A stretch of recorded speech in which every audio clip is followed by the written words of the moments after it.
ಟಾಟಾ ಏಸ್ ವಾಹನಕ್ಕೆ ಟ್ಯಾಂಕರ್ ಡಿಕ್ಕಿ ಹೊಡೆದು 8 ಮಂದಿ ಸ್ಥಳದಲ್ಲೇ ಸಾವನ್ನಪ್ಪಿದ್ದಾರೆ. ಈ ದಾರುಣ ಘಟನೆ ಆಂಧ್ರಪ್ರದೇಶದ ಕರ್ನೂಲ್ ಜಿಲ್ಲೆಯ ಚಿಲಕನಡೋನಾ ಬಳಿ ಸಂಭವಿಸಿದೆ.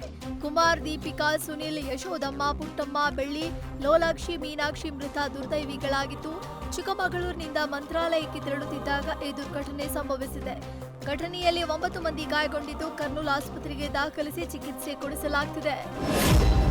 ಮಧ್ಯಪ್ರಾಚ್ಯದ ಯುದ್ಧದಿಂದ ಕೃಷಿ ಮಾರುಕಟ್ಟೆಗೂ ಪರಿಣಾಮ ಬೀರಿದೆ. ಬೇಸಿಗೆ ತರಕಾರಿಗಳ ತಾಜಾತನ ಕಡಿಮೆಯಾಗಿದೆ. ಬೆಂಗಳೂರು ಸೇರಿ ರಾಜ್ಯದ ಎಪಿಎಂಸಿ ಮಾರುಕಟ್ಟೆಗಳಲ್ಲಿ ತರಕಾರಿಗಳ ಬೇಡಿಕೆ ಕೂಡ ಕಡಿಮೆಯಾಗಿದೆ. ತರಕಾರಿಗಳ ಪೂರೈಕೆ ಹೆಚ್ಚಾದರೆ ಖರೀದಿ ಮಾಡುವವರ ಸಂಖ್ಯೆ ಕಡಿಮೆಯಾಗಿದೆ. ಇದರಿಂದ ವ್ಯಾಪಾರಿಗಳಿಗೆ ನಷ್ಟ ಎದುರಾಗಿದೆ. ಪತಿಯ ಭ್ರಷ್ಟಾಚಾರದ ವಿರುದ್ಧ ಪತ್ನಿಯ ಹೋರಾಟ ಪ್ರಕರಣಕ್ಕೆ ಸಂಬಂಧಿಸಿದಂತೆ ಪತ್ನಿ ಹಾಗೂ ಮಗನ ಮೇಲೆ ಪತಿ ಮಾರಣಾಂತಿಕ ಹಲ್ಲೆ ಮಾಡಿದ್ದಾನೆ. ರೈತನ ಜಮೀನಿನಲ್ಲಿ ಹಾಕಬೇಕಾದ 1 ಟಿಸಿಗೆ 1 ಲಕ್ಷದಂತೆ 1,800 ಟಿಸಿಗಳ ಭ್ರಷ್ಟಾಚಾರ ಆರೋಪದ ವಿರುದ್ಧ ಸಾಕ್ಷಿ ಸಮೇತ ಹೋರಾಟಕ್ಕಿಳಿದಿದ್ರು. ಮಾನ್ವಿ ಜೆಸ್ಕಾಂ ಕಚೇರಿಯಲ್ಲಿ ಪತಿ ಗುರುರಾಜ್, ಪತ್ನಿ ಅಮೃತ ಹಾಗೂ ಮಗ ಸಚಿನ್ ಮೇಲೆ ಹಲ್ಲೆ ಮಾಡಿರೋ ಆರೋಪ ಕೇಳಿಬಂದಿದೆ. ಮೊಟ್ಟೆ ತುಂಬಿದ ವಾಹನ ಅಪಘಾತಕ್ಕೀಡಾಗಿದ್ದು, ಸಾವಿರಾರು ಮೊಟ್ಟೆ ನಾಶವಾಗಿರುವ ಘಟನೆ ಬೆಂಗಳೂರಿನ ಕೆಆರ್ಪುರ ಸಂಚಾರಿ ಪೊಲೀಸ್ ಠಾಣಾ ವ್ಯಾಪ್ತಿಯಲ್ಲಿ ಕಂಡುಬಂದಿದೆ. ಬೃಹತ್ ಗಾತ್ರದ ಟ್ಯಾಂಕರ್ ಮಿನಿ ಟೆಂಪೋಗೆ ಗುದ್ದಿದ ಪರಿಣಾಮ ಮಿನಿ ಟೆಂಪೋ ಪಲ್ಟಿ ಹೊಡೆದಿದೆ. ಪರಿಣಾಮ ಮಾರುಕಟ್ಟೆಗೆ ಸಾಗಿಸ್ತಾ ಇದ್ದ ಮೊಟ್ಟೆ ರಸ್ತೆಯಲ್ಲಿ ಬಿದ್ದು ನಾಶವಾಗಿದೆ. ವಿಜಯನಗರದ ಕಾನಹೊಸಹಳ್ಳಿ ಠಾಣೆ ಪೊಲೀಸರು ಭರ್ಜರಿ ಕಾರ್ಯಾಚರಣೆ ನಡೆಸಿ ಮನೆಗಳ್ಳತನ ಆರೋಪಿಯಿಂದ ಬರೋಬ್ಬರಿ 1,90,000 ನಗದು ಜಪ್ತಿ ಮಾಡಿದ್ದಾರೆ. ನಜೀರ್ ಶಫಿ ಬಂಧಿತ ಆರೋಪಿಯಾಗಿದ್ದು, ಈತನ ವಿರುದ್ಧ ಮಂಗಾಪುರ ಗ್ರಾಮದಲ್ಲಿ ಡಿಸೆಂಬರ್, ಜನವರಿಯಲ್ಲಿ 2 ಪ್ರತ್ಯೇಕ ಮನೆಗಳ್ಳತನ ಪ್ರಕರಣ ದಾಖಲಾಗಿತ್ತು.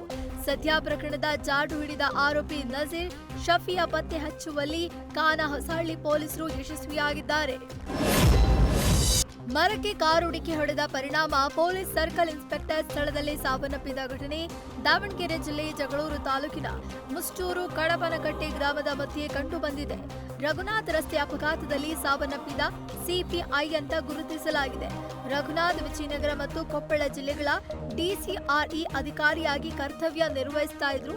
ಚಿತ್ರದುರ್ಗದ ಕಡೆಯಿಂದ ಜಗಳೂರು ಕಡೆಗೆ ಬರ್ತಿರುವಾಗ ನಿಯಂತ್ರಣ ತಪ್ಪಿ ರಸ್ತೆ ಪಕ್ಕದಲ್ಲಿರುವ ಮರಕ್ಕೆ ಕಾರು ಡಿಕ್ಕಿ ಹೊಡೆದಿದೆ. ಡಿಕ್ಕಿ ಹೊಡೆದ ರಭಸಕ್ಕೆ ಸಿಪಿಐ ರಘುನಾಥ್ ಸ್ಥಳದಲ್ಲೇ ಮೃತಪಟ್ಟಿದ್ದಾರೆ. ಅನ್ಯ ಜಾತಿ ಯುವಕನ ಜೊತೆ ಮದುವೆಗೆ ಯುವತಿಯ ಕುಟುಂಬಸ್ಥರು ಅಡ್ಡಿಯಾದ ಕಾರಣಕ್ಕೆ ಪ್ರೇಮಿಗಳು ಬೆಳಗಾವಿ ಎಸ್ಪಿ ಕಚೇರಿಗೆ ಬಂದು ರಕ್ಷಣೆ ಕೋರಿ ಪೊಲೀಸರ ಮೊರೆ ಹೋಗಿದ್ದಾರೆ. ಗೋಕಾಕ್ ತಾಲೂಕಿನಲ್ಲಿ ಪರಸ್ಪರ ಪ್ರೀತಿಸ್ತಾ ಇದ್ದ ಯುವಕನ ಜೊತೆ ಮದುವೆಯಾಗೋದಕ್ಕೆ ಯುವತಿಯ ಕುಟುಂಬಸ್ಥರು ವಿರೋಧ ವ್ಯಕ್ತಪಡಿಸಿದರು. ಹೀಗಾಗಿ ದೇವಸ್ಥಾನದಲ್ಲಿ ಪ್ರೇಮಿಗಳು ಮದುವೆಯಾಗಿದ್ರು. ಯುವಕನ ಮನೆಯಲ್ಲಿ ಮದುವೆಗೆ ಒಪ್ಪಿಗೆ ಇದ್ರು. ಯುವತಿ ಮನೆಯಲ್ಲಿ ಒಪ್ಪಿಗೆ ಇಲ್ಲದ ಕಾರಣ ಯುವತಿ ಮನೆ ಬಿಟ್ಟು ಯುವಕನ ಜೊತೆ ಓಡಿ ಬಂದು ರಕ್ಷಣೆಗೆ ಪೊಲೀಸರ ಮೊರೆ ಹೋಗಿದ್ದಾರೆ. ಮಿನಿ ಬಸ್ ಮತ್ತು ಟ್ರ್ಯಾಕ್ಟರ್ ನಡುವೆ ಡಿಕ್ಕಿಯಾಗಿ ಓರ್ವ ಮಹಿಳೆ ಸ್ಥಳದಲ್ಲೇ ಸಾವನ್ನಪ್ಪಿರುವ ಘಟನೆ ಬಳ್ಳಾರಿ ಜಿಲ್ಲೆಯ ಕುರುಗೋಡು ಗ್ರಾಮದ ಆಂಜನೇಯ ದೇವಸ್ಥಾನದ ಬಳಿ ಕಂಡುಬಂದಿದೆ. ರತ್ನಮ್ಮ ಮೃತ ದುರ್ದೈವಿಯಾಗಿದ್ದು, ತಿರುಪತಿಯಿಂದ ಕೊಪ್ಪಳದ ಕಡೆಗೆ ಹೊರಟಿದ್ದ ಮಿನಿ ಬಸ್ನಲ್ಲಿ ಪ್ರಯಾಣಿಸ್ತಾ ಇದ್ರು. ಈ ವೇಳೆ ಕಂಪ್ಲಿಯಿಂದ ಕುರುಗೋಡು ಕಡೆ ಬರ್ತಿದ್ದಾಗ ಟ್ರ್ಯಾಕ್ಟರ್ ಡಿಕ್ಕಿ ಹೊಡೆದಿದೆ.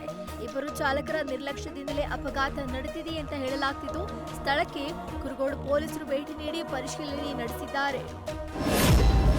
ಕಿಚ್ಚ ಸುದೀಪ್ ಅಳಿಯ ಸಂಜಿತ್ ನಟನೆಯ ಚೊಚ್ಚಲ ಸಿನಿಮಾ ಮ್ಯಾಂಗೋ ಪಚ್ ಇಷ್ಟರಲ್ಲಾಗಲೇ ಬಿಡುಗಡೆ ಆಗಬೇಕಿತ್ತು. ಆದರೆ ಕಾರಣಾಂತರಗಳಿಂದ ಸಿನಿಮಾ ಬಿಡುಗಡೆ ಮುಂದೂಡಲಾಗಿತ್ತು. ಇದೀಗ ಲೇಟೆಸ್ಟ್ ವಿಚಾರ ಏನೆಂದರೆ, ಈ ಸಿನಿಮಾದ ಒಂದು ದೃಶ್ಯದಲ್ಲಿ ಡಾಲಿ ಧನಂಜಯ್ ನಟಿಸ್ತಾ ಇದ್ದು, ಆ ದೃಶ್ಯವನ್ನ ಕಿಚ್ಚ ಸುದೀಪ್ ನಿರ್ದೇಶನ ಮಾಡ್ತಿದ್ದಾರೆ. ಈ ದೃಶ್ಯದ ಚಿತ್ರೀಕರಣದ ಮೂಲಕ ಮ್ಯಾಂಗೋ ಪಚ್ ಕಂಪ್ಲೀಟ್ ಆಗಿದ್ದು, ಇಷ್ಟರಲ್ಲೇ ಸಿನಿಮಾದ ಬಿಡುಗಡೆ ದಿನಾಂಕ ರಿವೀಲ್ ಆಗಲಿದೆ. ರಾಮ್ ಚರಣ್ ನಟನೆಯ ಪೆದ್ದಿ ಸಿನಿಮಾ ಇದೇ ಏಪ್ರಿಲ್ 30ರಂದು ವಿಶ್ವದಾದ್ಯಂತ ಬಿಡುಗಡೆ ಆಗಬೇಕಿತ್ತು.